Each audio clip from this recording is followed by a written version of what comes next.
Kātahi anō ngā hui ki te iwi Māori mo te hokotanga o ngā rawa o te motu ka tīmata noa. Engari kei te mōhioke te kāwanatanga he aha te whakautu a te iwi Māori whānui ki tērā hia o rātou, ara kaua.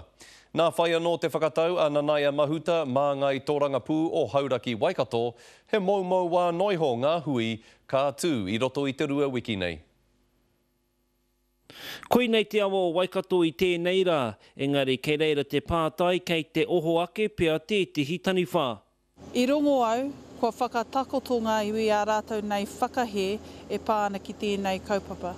Ko te rā tuatahi tēnei o ngā hui a te kāwanatanga me ngā iwi Māori ki te āta whirawhira i te kaupapa kāwanatanga ki te ukui, te wāhanga tuiwa o te ture hokorawa. He tino taonga te tiriti ki a tātou te Māori, ai, kare te pai tērā. Kare mātou e hihia te hokona atu ngā kamupene o te kāwanatanga, me waihotia mā te kāwanatanga anō hei whakahaere. Ahakoa kei te huhui te iwi Māori me te kāwanatanga ki te āta whirawhira i te wāhanga tuaiwa o te ture hokorawa.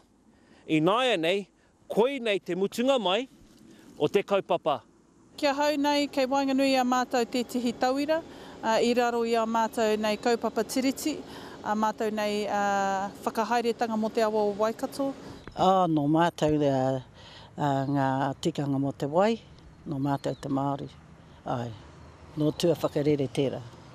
Hei a pōpō kawe atu ai te hui nei ki ngā iwi Māori o te awa tupua o Whanganui. Pōtaka maipi, te karere.